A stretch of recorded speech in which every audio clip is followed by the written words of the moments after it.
Felipe, era mesmo um conselho que eu queria contigo e você tem me ajudado muito a seguir em frente com seus vídeos. Então, Felipe, vou te contar um pouco da minha história. Vivi junta com um homem por 16 anos. Agora, em 2022, tive uma grande decepção. Ele me deixou grávida de 2 meses por outra mulher. Saiu de casa dizendo que estava gostando dela, sendo que ela era casada e tinha deixado o marido por ele. Saiu fugido de casa, me deixando com 2 filhos e grávida. Queria um conselho seu. Sofri demais, chorei horrores. Meu corpo reagiu. Perdi mais de 15 quilos sofrendo por ele. Lhe juro que tentei trazê-lo de volta para casa, porque não conseguia seguir minha vida sem ao menos tentar novamente, porque eu não assimilava o que ele tinha feito comigo, então achei que ele poderia mudar. E ele voltou para casa, mas ele não tinha deixado a amante. Então, meu amigo, você tem sido muito importante na minha vida. Através de você, eu consegui, com muita dor no coração, e falei com ele que não queria mais viver dessa forma, sofrendo. Nesse meio que ele voltou para casa, ele só judiou de mim. Então, mandei ele ir embora. De fato, só queria saber se fiz errado. Entrei numa depressão. Estou vivendo totalmente sem ânimo. Devo seguir a minha vida sem olhar para trás.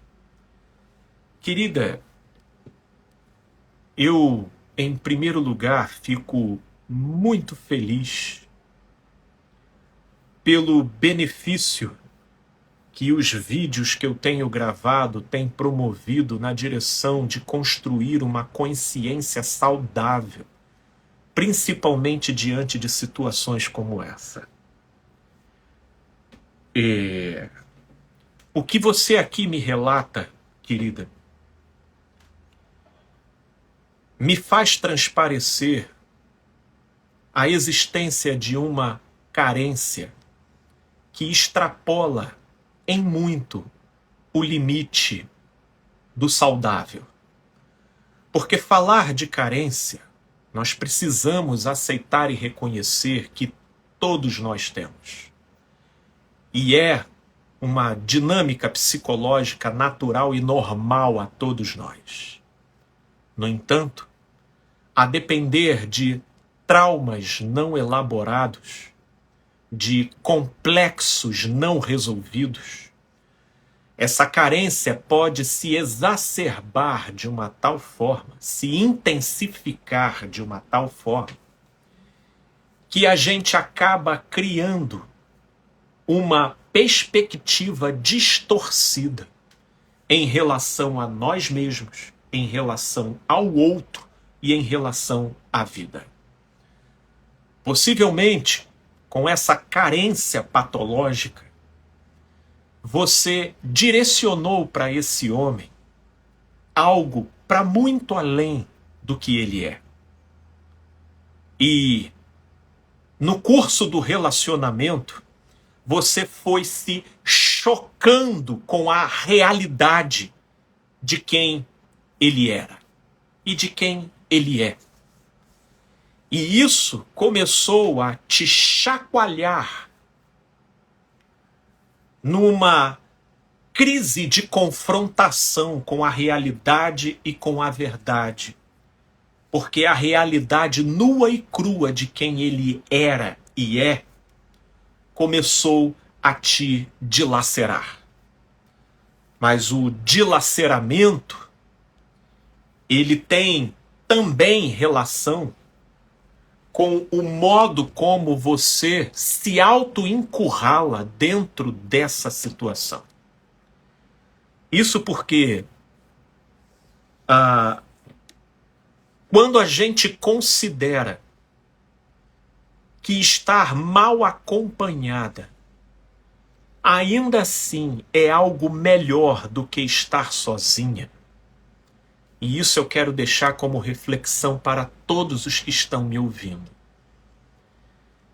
Esse é o tipo de crença que estica um tapete vermelho para toda sorte de relacionamentos tóxicos. A fobia da solidão, o medo e o pavor de ficar sozinho é o tapete vermelho para o encontro ou para a entrada em relacionamentos tóxicos. Porque, na verdade, com a carência distorcendo o nosso olhar, pelo simples fato do outro decidir estar com a gente, a mentalidade carente já se sente na necessidade de ter que gratificar esse outro, pelo simples fato dele privá-la de entrar em contato com a solidão, que para o trauma dela é a coisa mais pavorosa que ela pode viver. Esse pavor da solidão, ele também participa de uma certa construção. E hoje, por exemplo, estamos no Dia da Mulher. E aqui, de repente, cabe algumas reflexões para que muitas mulheres aqui possam, de repente, fazer uma viagem para dentro e perceber se, de repente, esses elementos não estão aí, talvez não no todo, mas em alguns dos seus aspectos, participando do seu olhar e da sua maneira de ler e interpretar a si mesma, o seu relacionamento e a vida. Nessa direção, a carência patológica, ela também é construída a partir de uma visão de mundo que nos é legada pela cultura familiar ou pela cultura do meio aonde a gente vive e interage. E existem muitos meios, principalmente religiosos, embora não necessariamente, em que a figura da mulher, ela só tem valor e ela só ganha importância se ela for capaz não só de conseguir um homem, mas de mantê-lo ao seu lado. Inclusive, eu já me deparei com muitas mulheres numa notória competitividade, se utilizando de falas e de colocações que, pelo modo como elas criticam as outras, aquilo revela crenças que elas carregam do lado de dentro delas mesmas. Né? Porque naquilo em que chama a outra de encalhada, naquilo que chama a outra de mal resolvida, mal comida, de sozinha, né? Isso tudo são críticas direcionadas para o outro, mas que revelam critérios e sentenças que operam no próprio olhar da pessoa. E pessoas que vivem com esse tipo de perspectiva, olhando de maneira absoluta, de forma negativa e depreciativa, toda aquela mulher que esteja sozinha, dizendo que ou é mal amada, ou é encalhada, incompetente, ou é piranha, né, e indecente. Ou seja, todas essas perspectivas depreciativas, elas também computam na própria subjetividade dessa mulher uma prisão que remete a ela a necessidade de ter que transparecer que está junto e de que é capaz de prender um homem ao seu lado, a fim de que ela afirme para o grupo, para as pessoas com os quais ela interage, o seu próprio valor. O seu próprio valor. Logo, se esse for o caso, nós estamos diante de uma necessidade de reformular a perspectiva, a sua perspectiva, querida. O modo como você se vê, o modo como você vê o outro, o modo como você entende o que seja relacionamento. Porque, querida, você falou aqui, porque o que acontece com essa perspectiva da carência? No momento em que você estava mais fragilizada, até por algo que você e o seu ex-parceiro fizeram juntos, que é um filho, então ele se enamora com outra mulher e sai de casa. Aquilo te transtorna de uma tal maneira, seja pelo medo de se ver como mãe solteira, seja porque você estava vendo ali se desmantelar uma idealização que você criou acerca do que seja família, e vendo aquilo escoar pelas suas mãos, se vendo com o seu corpo remexido por conta das naturais mudanças promovidas pela gravidez, e dependendo do modo como opera a sua exigência estética, ao se comparar com a amante, que possivelmente, certamente não estava grávida, certamente estava na sua versão fitness. Então toda essa competição também narcísica de comparação te coloca em contato e dispara em você gatilhos do complexo de inferioridade, do complexo de rejeição, de possíveis traumas não resolvidos no passado, deflagrando em você sensações dilacerantes, onde, na sua tentativa de remediar a situação e atenuar aquela sensação de agonia, então a primeira alternativa foi tentar, de todas as formas, trazer ele de volta. E naquilo que ele volta, como a gente não poderia pensar outra coisa, ele volta, mas não termina com a amante. E aquilo, então, que já te dilacerava antes, agora ainda vai carregando um poder ainda mais esmagador, porque é como se fossem tapas em cima de carne viva. Tapas em cima de carne viva. Até que você recebe uma motivação, essa motivação pela via de uma orientação entra como uma verdadeira revelação que produz vida dentro de você e você toma uma atitude na direção do amor próprio e se posiciona na direção da separação.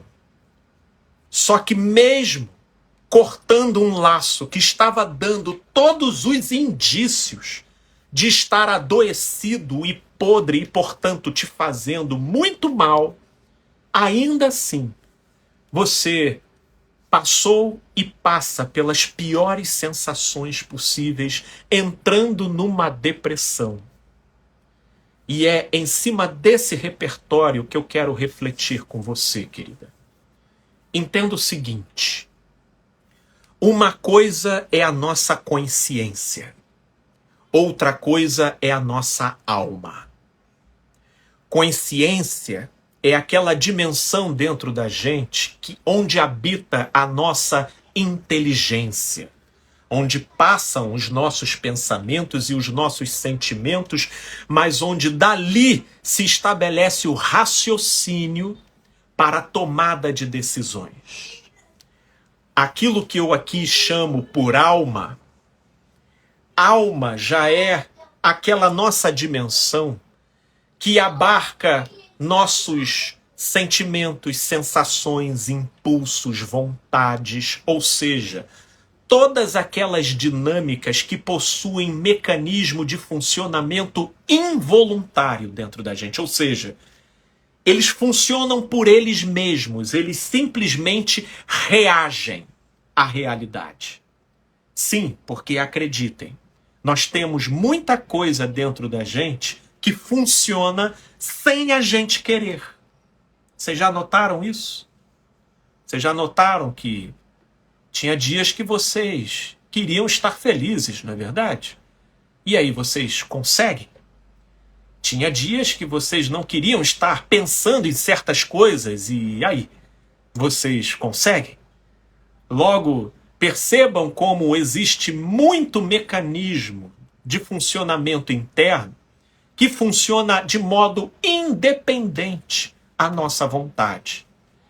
A isso aqui que eu estou chamando de alma, a psicologia chama de inconsciente.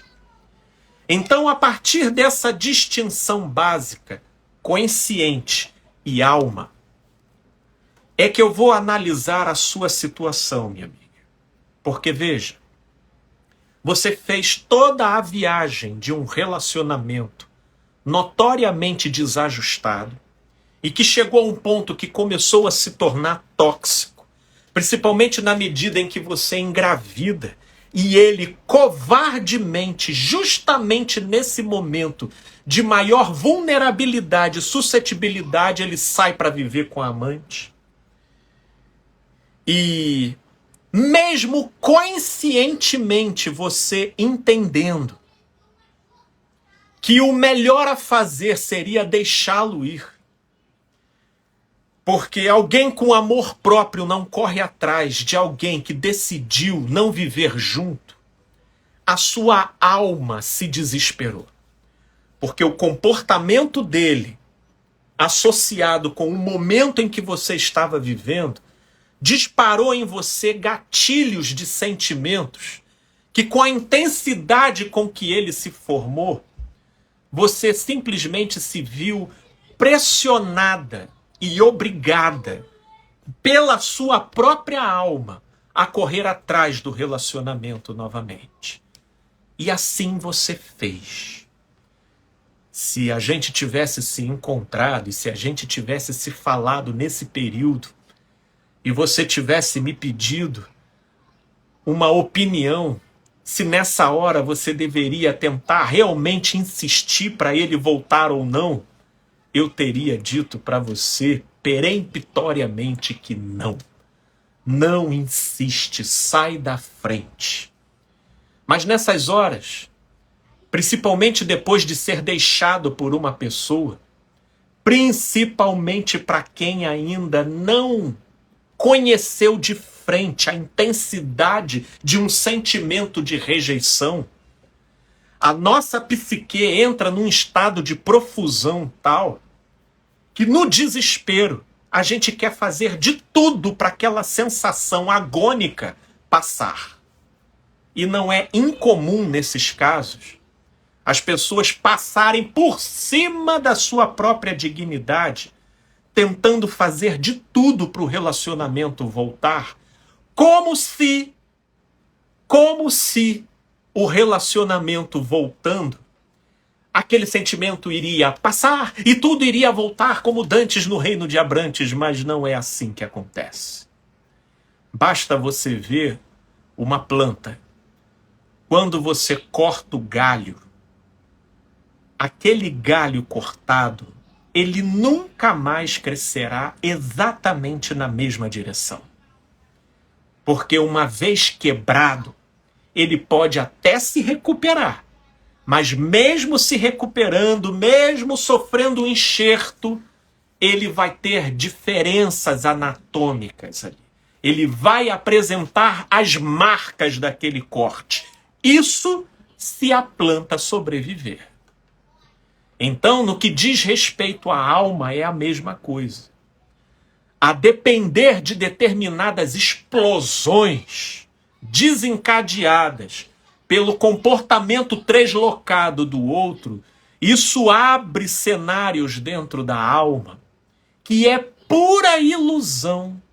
E só mesmo quem não tem conhecimento desses processos da alma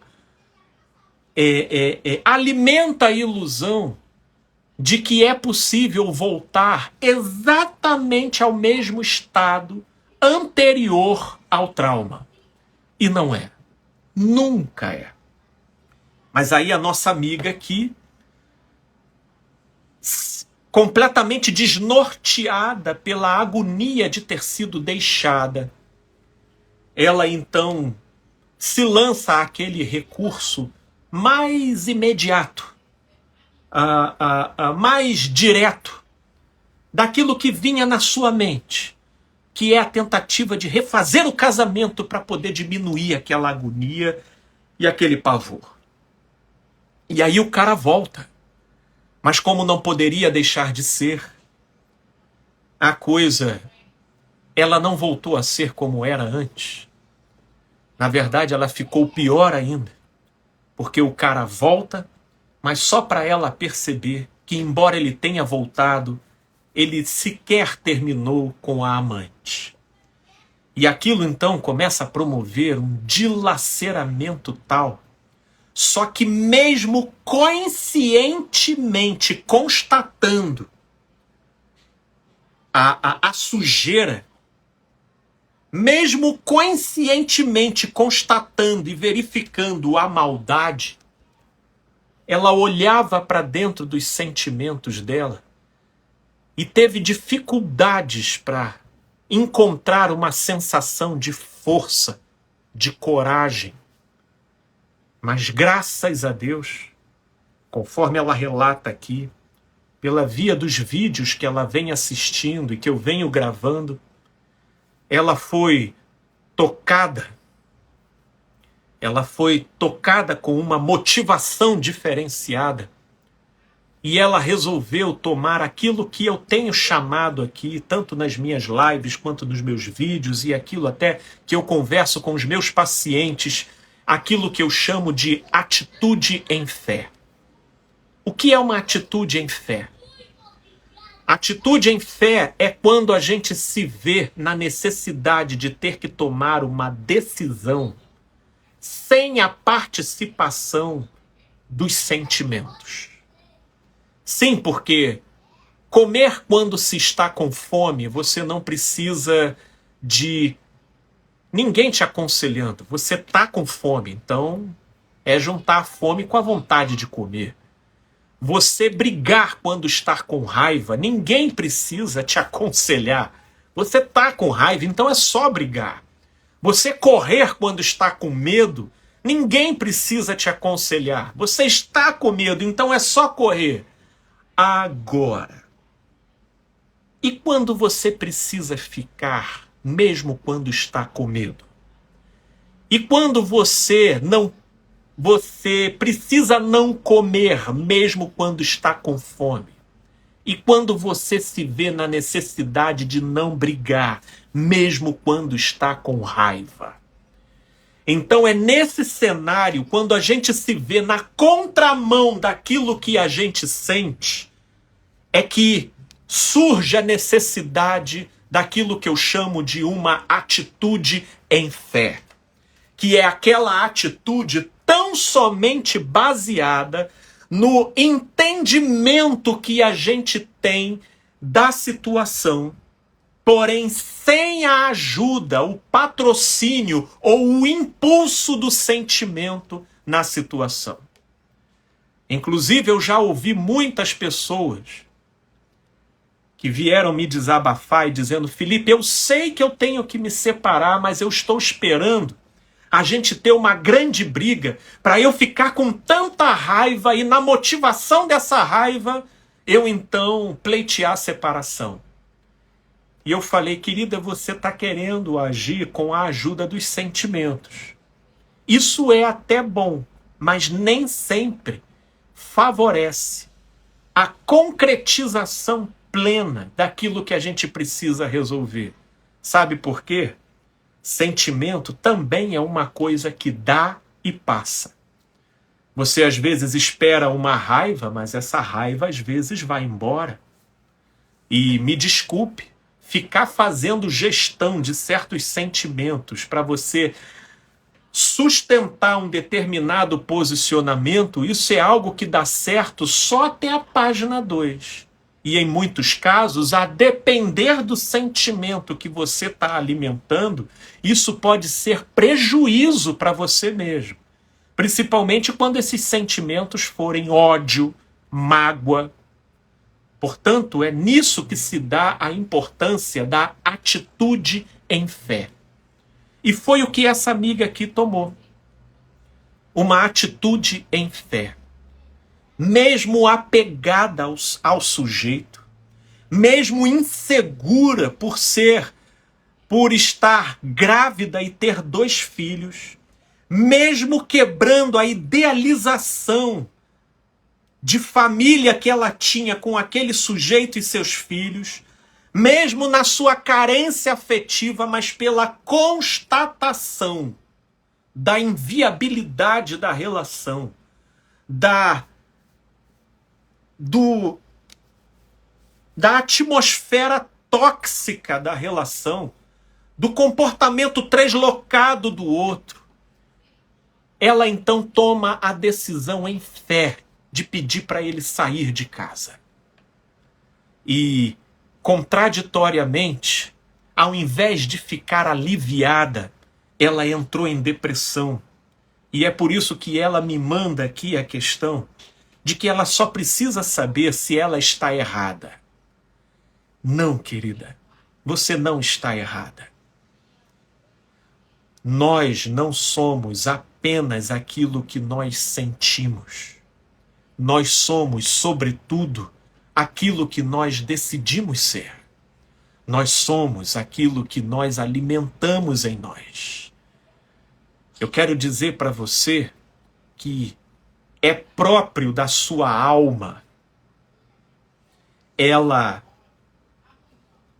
criar manifestações e sensações que muitas vezes andam na contramão daquilo